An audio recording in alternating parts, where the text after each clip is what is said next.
First of all media friends మొన్న Vimal theatre దగ్గర చాలా డిస్కంఫర్ట్గా ఫీల్ అయ్యారు. 1:30 వరకు కూడా అక్కడ షోలు పడకుండా చలిలో నుంచోబెట్టి ఇది జరిగిందని విన్నాను నేను.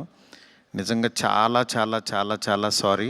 ఎందుకంటే నాకు తెలీదు, అంటే నా కప్ ఆఫ్ టీ కాదు అది. చాలామంది మీడియా ఫ్రెండ్స్ అందరికీ కూడా 1:30కి ఒక 3 గంటల సినిమా, అది పడుకుని మంచి నిద్రలో ఉండాల్సిన టైంలో మైండ్ గేమ్ చూపించాం అక్కడ. ఆ మైండ్ గేమ్ దాని తర్వాత రిజల్ట్ కరెక్ట్గా 4:30కి ఆ రిజల్ట్ బాగా రాశారు. Thank you so much. ఎందుకంటే ఒక సినిమా అంటే ఎంటర్టైన్మెంట్ సినిమా ఏదో వేయచ్చు, కానీ ఇంత మైండ్ గేమ్స్ ఇవన్నీ ఉన్న టైంలో యాక్చువల్గా రాంగ్ టైంలో పడి కొంచెం అందరిని ఇబ్బంది పెట్టాము. సారీ దానికి. నెక్స్ట్ ఫస్ట్ ఆఫ్ ఆల్ నాకు ఈరోజు ఏది ఏమైనా నాకు ఒక మంచి ఆపర్చునిటీ ఇచ్చిన ప్రభాస్ గారికి నా జన్మంతా రుణపడి ఉంటాను. ఎందుకంటే ఒక నార్మల్ మిడ్ రేంజ్ డైరెక్టర్కి ప్రభాస్ సినిమా తీసాడు అనిపించేలా చేసిన ప్రభాస్ గారికి చాలా చాలా చాలా థ్యాంక్స్. అట్లాగే ఈ సినిమాని 3 సంవత్సరాలు, అంటే ఒక 9 మంత్స్కి ఒక సినిమా తీసే నేను ఒక 3 సంవత్సరాలు చాలా కష్టపడి ఇష్టపడి ఆయనకి నచ్చే విధంగా ఆయన్ని ఇంప్రెస్ చేస్తూ, ఆయన ఎలాంటి ఇది చేస్తే బాగుంటుందో, ఆడియన్స్ ఆయన్ని ఎలా చూడాలనుకుంటున్నారో ఆడియన్స్ ఫీడ్బ్యాక్లు తీసుకుంటూ ఒక ప్రోడక్ట్ చేయడం జరిగింది. బట్ యాక్చువల్గా ఈ ప్రాసెస్లో చాలా కొత్తగా చూపించాలనుకుని, అంటే లాస్ట్ క్లైమాక్స్ అదంతా చూసిన వాళ్ళందరూ అసలు ఇండియన్ స్క్రీన్ మీద ఇలాంటి మైండ్ గేమ్లో ఒక కమర్షియల్ హీరో సినిమా ఇంతవరకు రాలేదు, నిజంగా చాలా కొత్తగా ఉందని ఈరోజు 40 మినిట్స్ ఎపిసోడ్కి మాత్రం చాలా ఎప్రిసియేషన్ వస్తుంది త్రూ అవుట్ వరల్డ్ వైడ్. ఈ దీంట్లో అందరూ అంటే ప్రభాస్ గారిని పెట్టుకుని నేను కూడా సింపుల్గా కమర్షియల్ సినిమా రాసేయచ్చు, చేసేయచ్చు, చాలా ఈజీగా అయిపోతుంది. కానీ ఆయన కూడా ఇలాంటి కథని కొత్తగా చెప్పాలి, ఆడియన్స్కి తీసుకెళ్ళాలి, కొత్త సినిమాలు పెద్ద హీరోలు చేయాలని ఆయన సంకల్పంతో డెఫినెట్గా ఈ సినిమాని మీ ముందుకు తీసుకురావడం జరిగింది. నిజంగా అది కామన్ ఆడియన్స్కి చాలామందికి రీచ్ అయింది. నెక్స్ట్ రిజల్ట్ అనేది వెంటనే ఇప్పుడే 1 డేలోనే డిసైడ్ అయ్యి ఒక షోలోనే డిసైడ్ అయ్యి అనేసుకోవటం కరెక్ట్ కాదు. ఎందుకంటే ఇప్పుడు పండగ ఉంది, అన్ని సినిమాలు చూస్తున్నారు, చూడాలి. ఒక 10 రోజులు ఆగితే ఈ సినిమా ఏంటని తెలుస్తుంది. ఎందుకంటే ఎప్పుడైనా సరే మనకి కొత్త పాయింట్తో వచ్చిన సినిమా కూర్చోగానే ఎక్కేసి అద్భుతం జరిగిందని అనుకో. ఎందుకంటే కొత్త పాయింట్ ఎప్పుడైనా ఇట్ విల్ టేక్ టైం. డెఫినెట్గా ఇందులో ఉన్న కొత్త పాయింట్లో ఉన్న చిన్న చిన్న మంచి పాయింట్స్ మాత్రం డెఫినెట్గా వీటి గురించి మాట్లాడుతున్నారు. ఈ ఎపిసోడ్ ఇలాగని చాలా కొంతమంది ఇంటలెక్చువల్ పీపుల్ కొంతమంది మాట్లాడుతున్నారు, అర్థం కాని వాళ్ళు తిడుతున్నారు, ఇట్లా రకరకాల ఇవన్నీ వస్తున్నాయి. ఇట్లాంటి దాంట్లో అప్పుడే మాత్రం డిసైడ్ చేయొద్దు దయచేసి. రిజల్ట్ కొంచెం వెయిట్ చేయండి, ఓపికగా చూడండి. నిజంగా ప్రభాస్ గారి అభిమానులు కొంతమంది అంటే అందరూ యాక్చువల్గా డిసప్పాయింట్ అవ్వలేదు, కానీ సాటిస్ఫై అవ్వలేదు. బికాజ్ మేము ట్రైలర్లో ప్రభాస్ గారిని చూపించాం, ఏది ఓల్డ్ గెటప్ చూపించాము, ఇట్లా రాక్షసుణ్ణి అనేది చూపించాము, ఆయన యాటిట్యూడు, ఆయన స్వాగు, ఇవంతా ఆయన్ని ఎక్కువ పరిచయం చేసాం. థియేటర్లోకి వచ్చినప్పుడు మాత్రం జర్కీగా ఆయనేరని వెతుక్కునే ప్రాసెస్లో మేము చూపించే కథని బ్రెయిన్కి ఎక్కించుకోలేకపోయారు కొంచెం ఆ డిసప్పాయింట్మెంట్లో.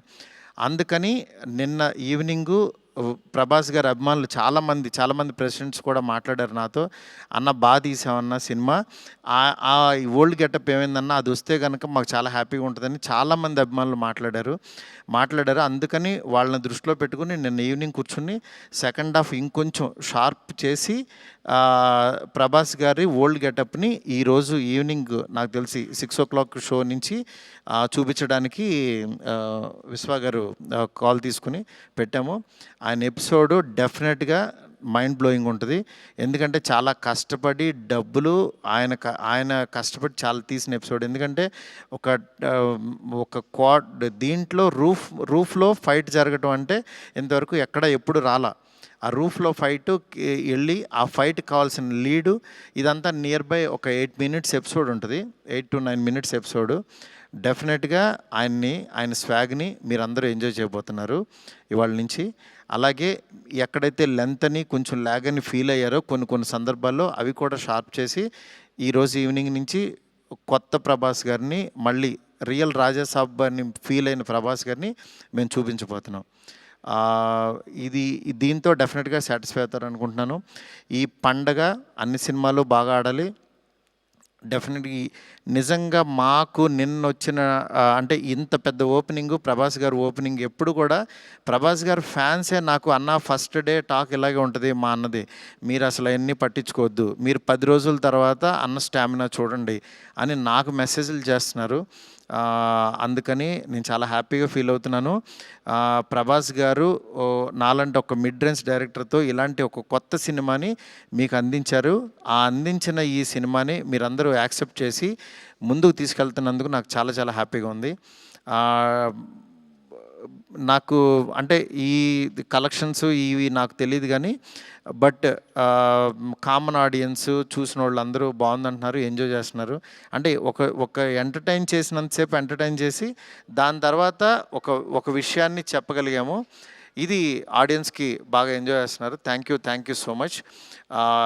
ఇలాగే మీరు ఎంకరేజ్ చేయాలని చెప్పి మనస్ఫూర్తి కోరుకుంటున్నాను. Thank you. అండ్ కాదు, మారుతి గారు mentioned everything, like he's very genuine person.